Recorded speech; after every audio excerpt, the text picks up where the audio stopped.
우리에게 주신 하나님의 말씀은 이사야 35장 1절로부터 10절까지 말씀입니다. 이사야 35장 1절로부터 10절까지 말씀입니다.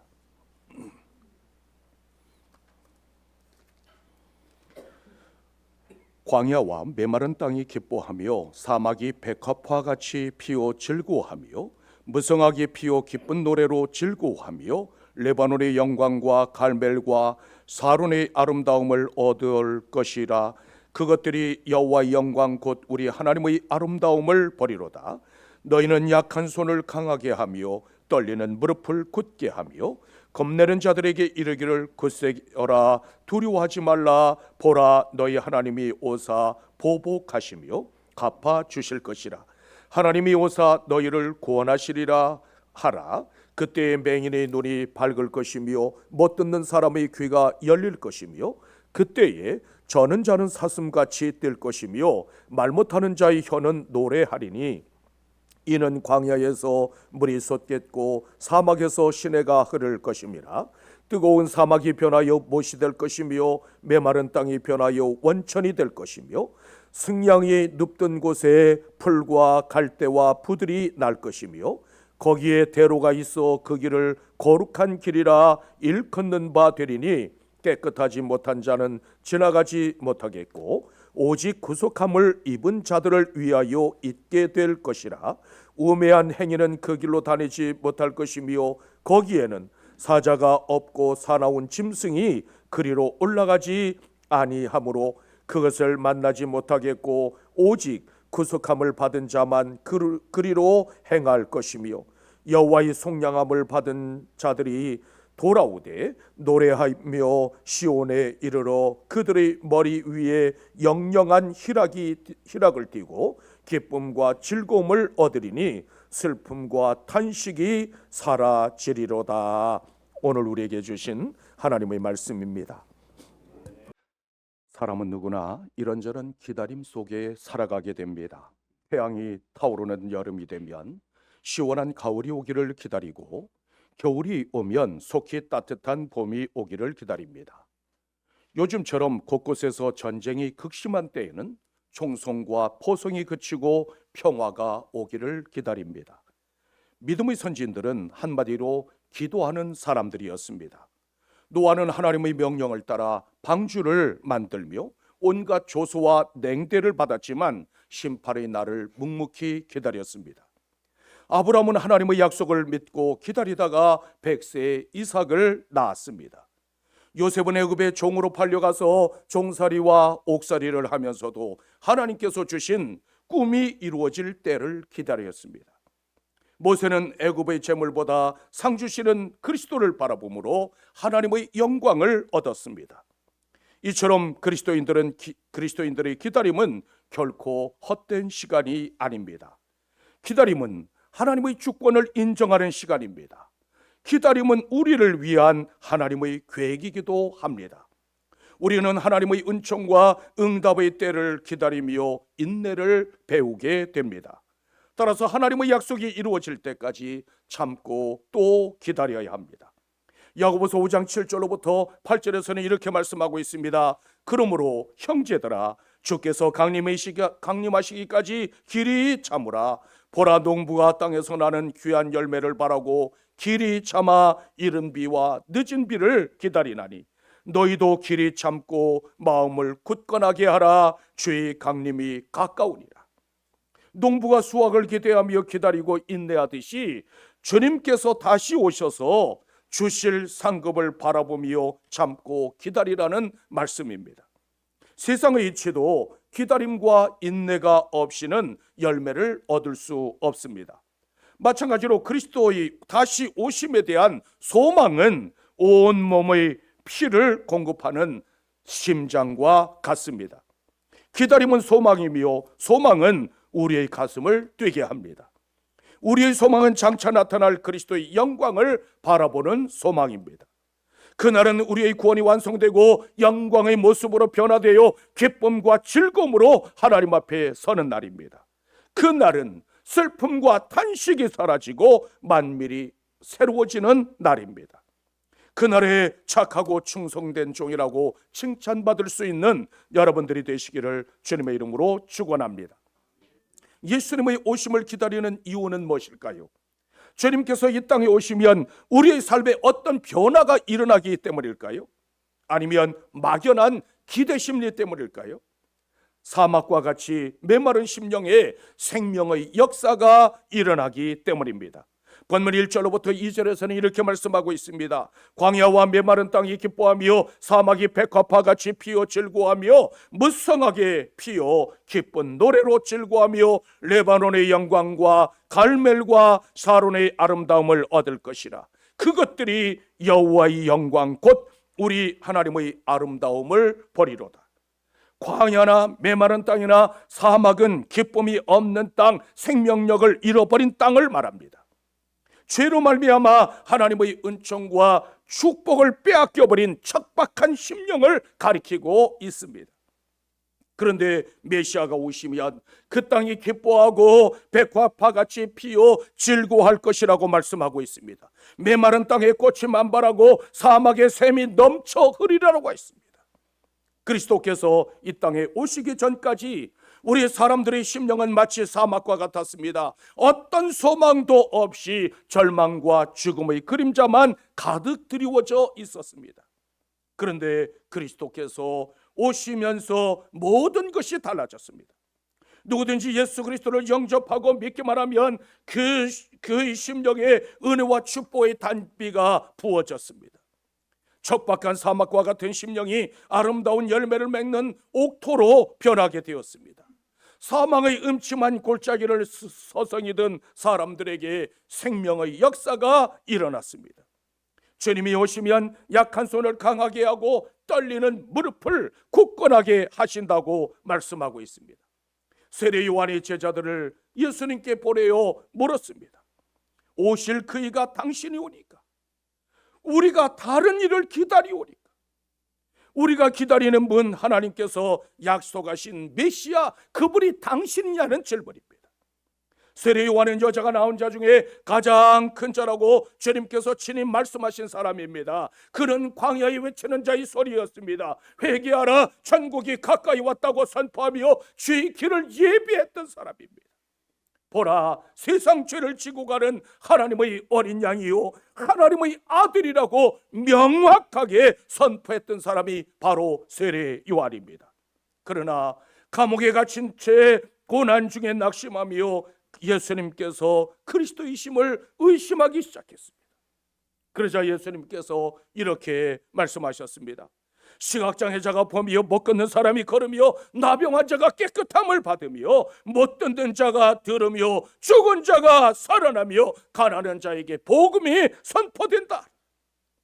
혹시 아직도 사막과 같은 절망의 자리, 죽음의 자리, 의심의 자리에 서 있는 분은 안 계십니까? 하나님 영광의 광채이신 예수 그리스도 그분을 바라보십시오. 그분의 구원하심과 회복하시는 은혜를 간구하십시오. 여러분들의 심령에도 생명과 축복과 소망의 역사가 다시 일어나게 되기를 주님의 이름으로 축원합니다. 왜 나에게도 예수님께서 임하셔야만 할까요? 주님께서 임하셔야만 하나님의 나라가 이루어지기 때문입니다. 본문 5절로부터 6절에서는 이렇게 말씀하고 있습니다. 그때에 맹인의 눈이 밝을 것이며 못 듣는 사람의 귀가 열릴 것이며 그때에 저른 자는 사슴같이 뛸 것이며 말 못하는 자의 혀는 노래하리니 이는 광야에서 물이 솟겠고 사막에서 시내가 흐를 것입니다. 예수 그리스도의 복음이 선포되어지는 곳에는 생명의 역사, 회복의 역사가 일어납니다. 예수 그리스도 그분은 메시아요 복음 자체이신 분이십니다. 따라서 예수 그리스도가 전파되는 곳에는 하나님의 나라가 이루어지고 기쁨으로 충만하게 됩니다. 복음이 전파되는 곳에서 일어나는 대표적인 특징은 바로 생명과 회복의 역사입니다. 예수 그리스도의 복음이 전파되는 곳에는 병든 몸이 고침을 받는 회복의 은혜가 임하게 됩니다. 그뿐만 아니라 상한 심령이 치유함을 받음으로 예수 그리스도의 평강이 임하게 됩니다. 사단과 귀신에게 억눌리고 포로되었던 영혼들이 노임받고 자유하게 됩니다. 로마서 5장 1절에서는 이렇게 말씀하고 있습니다. 그러므로 우리가 믿음으로 의롭다 하심을 받았으니 우리 주 예수 그리스도로 말미암아 하나님과 화평을 누리자. 이 세상에서 가장 두려운 일이 있다면 하나님과 원수가 되는 일입니다. 천지 만물을 지으시고 다스리시고 운행하시는 하나님 그분과 원수가 된다는 것은 참으로 두렵고 떨리는 일입니다. 그런데 우리가 하나님을 모르던 때에는 죄로 말미암아 우리 모두 하나님의 원수였습니다. 그러나 이제는 예수 그리스도를 믿음으로 모든 죄를 사함받고 화평을 누리게 되었습니다. 여러분들의 삶의 자리가 여전히 힘들고 어려우십니까? 여전히 마음의 기쁨이 없고 근심과 염려가 자리 잡고 있습니까? 그렇다면 예수 그리스도 그분의 이름을 묵상해 보십시오. 예수라는 이름은 여호와가 구원하신다는 뜻입니다. 주님께서는 우리를 죄와 사망으로부터 구원하시기 위해서 오셨습니다. 예수의 이름에는 구원의 능력, 생명의 능력이 있습니다. 예수님께서는 임마누엘의 하나님으로서 우리와 지금도 함께 하십니다. 이제는 주님과 함께 하심으로 천국의 평화와 기쁨을 누릴 수 있는 여러분들이 되시기를 주님의 이름으로 축원합니다. 예수님께서 우리에게 임하시면 어떻게 될까요? 먼저 누군가를 든든히 세워주는 사람이 되게 하십니다. 본문 3절로부터 4절에서는 이렇게 말씀하고 있습니다. 너는 약한 손을 강하게 하며 떨리는 무릎을 굳게 하며 겁내는 자들에게 이르기를 굳세어라, 두려워하지 말라. 보라, 너희 하나님이 오사 보복하시며 갚아주실 것이라. 하나님이 오사 너희를 구하시리라 하라. 약한 손은 문자적으로는 축 늘어진 손이라는 뜻입니다. 어려움을 만났을 때 아무런 대책도 마련할 수 없는 무기력한 사람을 의미합니다. 겁을 낸다는 말은 여러 가지 핍박과 고통으로 말미암아 두려움에 빠져서 마음이 녹아버린 상태입니다. 마음이 녹아버린 상태가 되면 극심한 고통과 두려움 가운데 빠질 수밖에 없습니다. 우리가 하나님의 자녀로 이 세상에 살아가지만 환난의 뜻과 고난의 눈물을 마셔야 할 때가 있습니다. 어쩌면 그리스도 밖에 있는 사람들보다 예수 안에 있는 사람들이 더 많은 고난을 겪는다고 볼 수 있습니다. 주님께서 환난의 떡과 고생의 눈물을 주시는 이유는 무엇일까요? 그 이유는 거룩한 하나님의 백성으로 연단하시는 과정이기 때문입니다. 환난은 믿음을 더욱더 단련시켜서 하나님의 사람으로 세워갑니다. 독수리 새끼가 고통스러운 연습 과정을 수없이 겪어야만 창공을 향해서 훨훨 날아오를 수 있는 것과 마찬가지 이치입니다. 하나님께서는 환난의 뜻과 고생의 눈물을 통해서 자녀들을 연단하심으로 하나님의 나라에 들어가게 하십니다. 그러므로 이 세상을 살아가면서 환난의 떡을 먹고 고생의 눈물을 마실지라도 조금도 두려워하거나 낙심하지 마십시오. 그때 우리는 어떻게 해야 할까요? 이사야 26장 3절에서는 이렇게 말씀하고 있습니다. 주께서 심지가 견고한 자를 평강하고 평강하도록 지키시리니 이는 그가 주를 신뢰함이니라. 심지가 견고하다는 것은 하나님만 굳게 의지하는 것을 의미합니다. 심지가 견고한 자는 오직 하나님만 바라보고 하나님만 소망하는 사람을 가리킵니다. 시련과 고난의 풍파가 찾아와도 하나님을 견고히 붙잡고 나아가면 평강을 주신다고 말씀하고 있습니다. 교회 안에는 믿음이 강한 사람만 있는 것이 아니라 여전히 약함 가운데 있는 사람도 있습니다. 믿음이 강한 사람은 시련의 풍파 속에서도 흔들림 없이 그 풍파에 당대하게 맞서 싸울 수 있습니다. 그러나 연약한 사람들은 세상에서 겪는 크고 작은 시련과 고난 앞에서 낙심하고 좌절할 수밖에 없습니다. 심지어 믿음 자체를 포기하는 일들도 일어납니다. 그들을 위해서 믿음이 강한 자들이 해야 할 일은 과연 무엇일까요? 연약한 자들도 역시 믿음 위에 굳게 설 수 있도록 위로하고 격려를 아끼지 말아야 합니다. 로마서 12장 15절에서는 이렇게 말씀하고 있습니다. 즐거워하는 자들과 함께 즐거워하고 우는 자들과 함께 울라. 상대방의 자리에 서서 그 사람이 왜 그럴 수밖에 없는가를 이해하는 것, 그것이 바로 진정한 그리스도인입니다. 그 사람이 나와 같기를 바라지 말고 그 사람에게 나를 맞추라는 말씀입니다. 누군가를 판단하기 전에 그 사람의 삶의 자리에서 이해하려고 애써 보십시오. 바로 거기에 감동이 있고 화평이 있고 구원이 있습니다. 함께 울고 함께 웃을 때 이웃도 감동하여 하나님께로 돌아올 수 있습니다.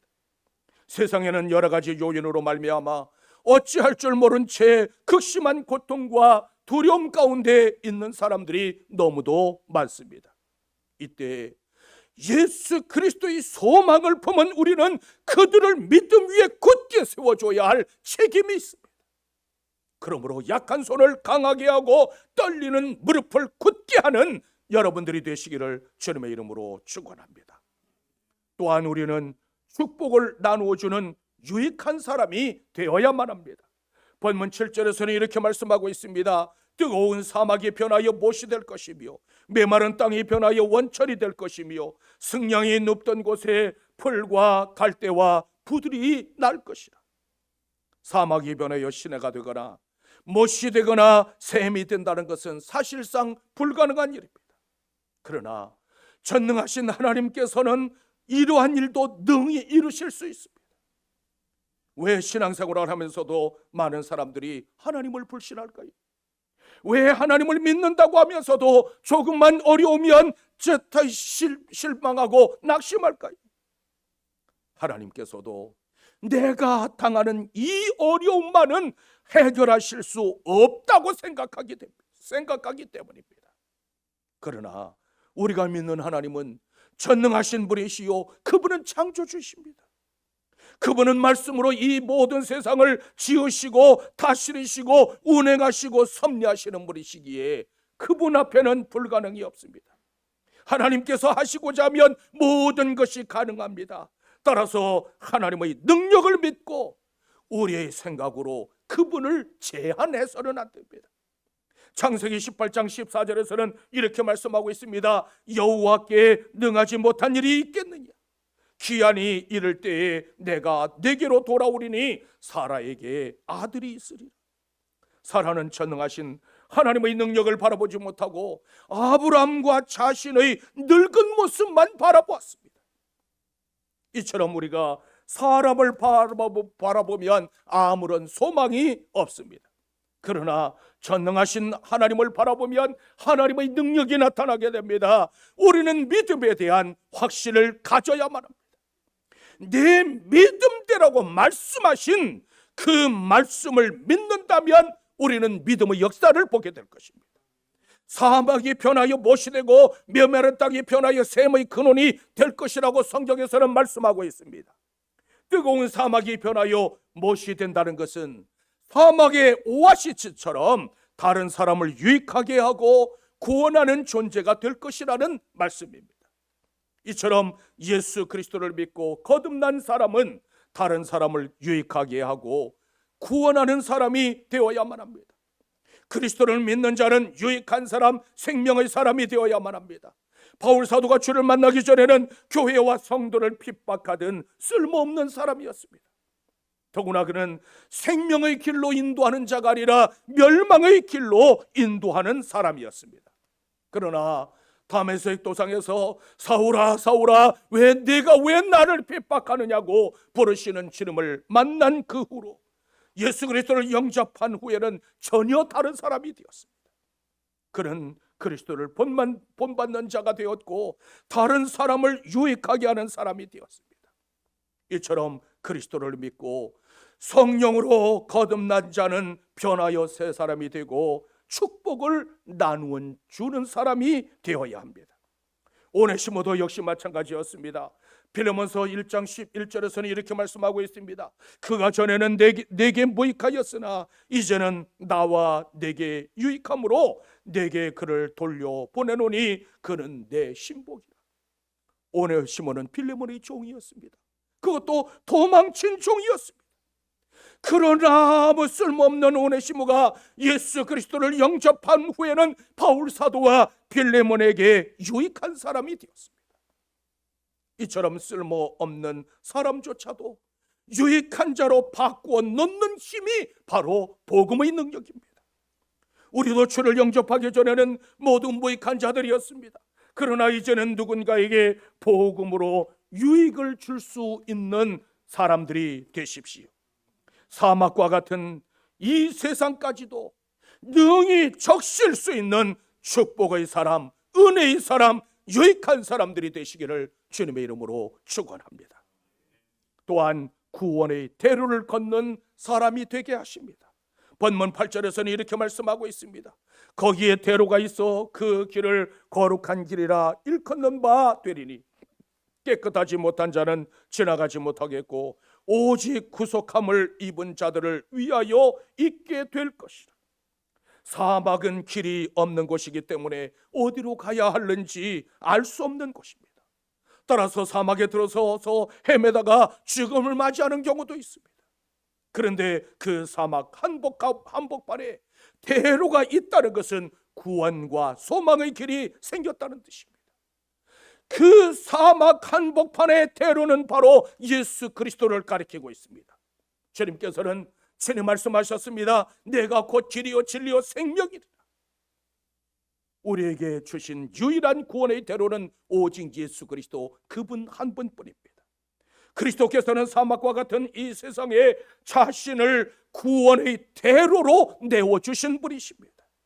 주님께서 사막에 놓으신 대로는 너무도 확실하고 분명하기 때문에 아무리 거센 모래바람이 불어닥친다 해도 그 길을 잃어버릴 염려가 없습니다. 그 구원의 대로는 얼마든지 많은 사람이 갈 수 있는 길이지만 아무나 갈 수 있는 길은 아닙니다. 그 길은 오직 깨끗한 자만 지나갈 수 있는 거룩한 길입니다. 그렇다면 무엇으로 우리를 깨끗하게 할 수 있을까요? 요한일서 1장 7절에서는 이렇게 말씀하고 있습니다. 그 아들 예수의 피가 우리를 모든 죄에서 깨끗하게 하실 것이요 오직 예수 그리스도의 보혈이 우리를 깨끗하게 하고 구원의 대로로 담대하게 나아가게 합니다. 아울러 그 길은 오직 구속함을 입은 자들을 위하여 있게 될 것이라고 말씀하고 있습니다. 구속함을 받은 자들이란 대가를 치른 자들이라는 뜻입니다. 구원의 대로를 가기 위해서는 반드시 대가를 지불해야만 한다는 말씀입니다. 고속도로를 가기 위해서 통행료를 지불해야 하듯이 구원의 대로로 가려면 반드시 그 대가를 지불해야만 합니다. 하지만 우리는 그 구속의 대로를 지나갈 만한 그 통행료를 지불할 만한 아무런 능력이 없습니다. 그런데 예수 그리스도께서 우리를 위하여 대신 대가를 지불하셨습니다. 로마서 3장 24절에서는 이렇게 말씀하고 있습니다. 그리스도 예수 안에 있는 속량으로 말미암아 하나님의 은혜로 값없이 의롭다 하심을 얻은 자 되었느니라. 우리가 구원의 대로로 갈 수 있도록 예수 그리스도께서 십자가에 달려 죽으심으로 대신 값을 지불하셨다는 말씀입니다. 누구든지 예수 그리스도를 영접하고 믿기만 하면 그리스도께서 대신 지불하신 그 구원의 대로로 마음껏 달려나갈 수 있게 되었습니다. 하지만 사자나 사나운 맹수가 구원의 대로에 올라서 있는 우리를 집어삼키려고 노리고 있습니다. 그러므로 오직 예수 그리스도를 믿고 그 구원의 대로에서 결코 벗어나지 말아야만 합니다. 순결하고 의로우신 그리스도의 신부답게 살아가야만 합니다. 우리가 구원의 대로에서 떠나지 않고 끝까지 그 길을 달려가기만 하면 하나님의 나라에 이르게 됩니다. 영광의 면류관을 받아 쓰게 됩니다. 그러므로 흔들리지 말고 믿음 위에 굳게 서서 구원의 대로를 향해 당당하게 걸어갈 수 있는 여러분들이 되시기를 주님의 이름으로 축원합니다. 우리의 영적 행로에는 두 가지 길밖에 없습니다. 그 하나는 좁은 문이요, 다른 하나는 멸망으로 인도하는 문입니다. 마태복음 7장 13절로부터 14절에서는 이렇게 말씀하고 있습니다. 좁은 문으로 들어가라. 멸망으로 인도하는 문은 크고 그 길이 넓어 그리로 들어가는 자가 많고, 생명으로 인도하는 문은 좁고 길이 협착하여 찾는 이가 적음이라. 주님께서는 좁은 문, 생명으로 인도하는 문으로 가라고 말씀하고 있습니다. 그 길은 생명의 주이신 그리스도께서 십자가로 열어놓으신 구원의 대로여 거룩한 길입니다. 그 좁은 길은 십자가의 길, 고난의 길입니다. 사람들은 이렇게 질문합니다. 어째서 넓은 길을 버리고 좁고 협착한 길을 택하라고 하시는가? 넓은 길로 가면 편하게 갈 수 있는데 왜 좁은 길로 가라고 하시는가? 넓은 문, 넓은 길의 마지막에는 멸망이 기다리고 있기 때문입니다. 따라서 예수님께서는 너희가 나를 따르려거든 자기 십자가를 지고 나를 따르라고 말씀하셨습니다. 십자가를 지는 것은 매우 힘들고 어려운 일이지만 그 좁은 길을 따라서 담대하게 나아가면 마침내 하나님의 나라와 영광이 기다리고 있습니다. 그리스도인은 세상 사람과 전혀 다른 외롭고 고독한 길을 묵묵히 걸어가는 사람들입니다. 그 좁은 길로 가려면 이전에 행하던 죄악의 길에서 반드시 떠나야만 합니다. 막힌 둑을 허물어 은혜와 축복의 물꼬를 떠야만 사막에 샘이 넘쳐 흐르게 됩니다. 그때 고산 줄령마다 생명의 젖줄인 개울과 시냇물이 흐르고 꽃이 피어 향내로 진동하게 됩니다. 힘들고 어렵지만 생명의 길, 구원의 대로로 나아갈 수 있는 여러분들이 되십시오. 여러분들의 심령 한복판에도 은혜와 축복의 샘물이 넘쳐오르고, 그리고 그 샘물이 시내가 되고 그리스도의 향기로 진동하게 되어지기를 주님의 이름으로 축원합니다.